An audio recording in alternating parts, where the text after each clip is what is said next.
ഒരു സിനിമയെ സംവിധാനം ചെയ്തിട്ടുള്ളൂ എങ്കിലും സീരിയലുകൾക്ക് ഒരുക്കിയും സഹസംവിധായകനായി പ്രവർത്തിച്ചും വർഷങ്ങളുടെ പരിചയസമ്പത്തുള്ള ആളാണ് ശാന്തിവിള ദിനേശ്. നടൻ ദിലീപിനെ കേസിൻ്റെ ആദ്യഘട്ടം മുതൽ അനുകൂലിക്കുന്ന ആൾ കൂടിയാണ് അദ്ദേഹം. ഇപ്പോഴിതാ ബൈജു കൊട്ടാരക്കര തനിക്കെതിരെ ഉന്നയിച്ച ആരോപണങ്ങൾ തള്ളുകയാണ് അദ്ദേഹം. സിനിഫൈൽ യൂട്യൂബ് ചാനലിന് നൽകിയ അഭിമുഖത്തിലാണ് അദ്ദേഹത്തിൻ്റെ പ്രതികരണം. ഞാൻ അഭിനയിച്ച സിനിമയ്ക്ക് തിയേറ്ററിൽ കൂട്ട കയ്യടിയുണ്ടെന്നൊക്കെ ഞാൻ പറയുന്നത് മോശമല്ലേ? ചിലപ്പോൾ നല്ല കൂവൽ ആയിരിക്കും. എല്ലാവരും എന്നെ സ്നേഹിക്കുന്ന ആളുകളൊന്നുമല്ലല്ലോ. ഇപ്പോൾ തന്നെ സുഹൃത്തായിരുന്ന, പഴയ കാലത്തെ അടുത്ത സുഹൃത്തായിരുന്ന ബൈജു കൊട്ടാരക്കര എപ്പിസോഡ് ചെയ്തതായി കണ്ടിരുന്നു. അതിൽ പറയുന്നത്, ദിലീപ് കേസ് ജയിച്ചപ്പോൾ തന്നെ ശ്രീജിത്ത് പണിക്കർ, ഞാൻ പുള്ളിയെ ജീവിതത്തിൽ കണ്ടിട്ട് പോലുമില്ല കേട്ടോ, എന്നെയുമൊക്കെ വിളിച്ചു വരുത്തി ഓരോ കെട്ടിനോട്ട് എടുത്തു വെച്ചോ എന്ന് പറഞ്ഞു തന്നുവെന്നാണ്.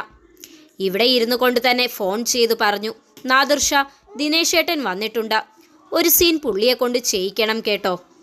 അതിനേക്കാളും നല്ലത് എന്നെ ദിലീപ് വിളിച്ചു കൊണ്ടുപോയി തൊടുപുഴയിൽ നടക്കുന്ന ഷാജി കൈലാസിൻ്റെ മകൻ്റെ സിനിമയിൽ ഒരു വലിയ സീൻ തരുന്നതല്ലേ. നാദിർഷയെ വിളിച്ചു പറയുന്നു എന്നൊക്കെ ഇങ്ങനെയൊക്കെ പറയുന്ന ഒരുത്തനാണ് അയാൾ.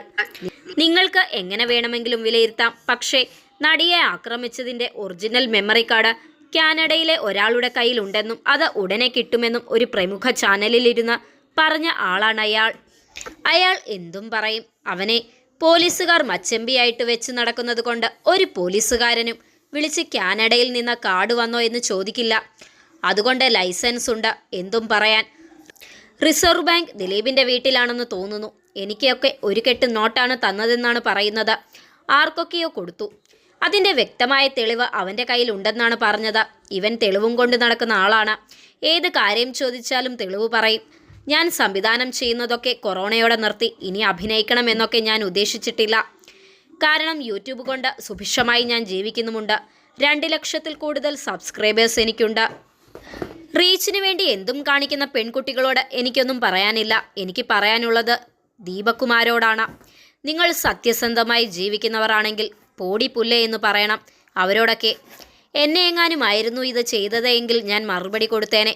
റീച്ചിന് വേണ്ടി ഇവരൊക്കെ എന്തും ചെയ്യും. എൻ്റെ പാർട്ടിയല്ലേ ഭരിക്കുന്നത്. എൻ്റെ മുഖ്യമന്ത്രിക്ക് ആണുങ്ങളെ വേണ്ട. കമൽ എന്ന സംവിധായകൻ കാരണം ഞാനിപ്പോൾ പോക്സോ കേസിലാണ്. കോടതി കയറി ഇറങ്ങുകയല്ലേ. പെണ്ണുങ്ങൾ എന്ത് ചെന്ന് പറഞ്ഞാലും മുഖ്യമന്ത്രി അന്വേഷിക്കാൻ പറയും. ചലച്ചിത്ര അക്കാദമിയുടെ ബോർഡും വെച്ച് കാണിക്കാൻ പാടില്ലാത്തതൊക്കെ കാണിച്ചത് ഞാനൊരു ചാനലിൽ വിളിച്ചു പറഞ്ഞപ്പോൾ എൻ്റെ പേരിൽ കേസ്, പോക്സോ കേസ് കൊടുപ്പിച്ചു. എൻ്റെ രോമത്തിൽ തൊടാനാവില്ല. കാരണം എനിക്ക് കേസ് ജയിക്കുമെന്നറിയാം.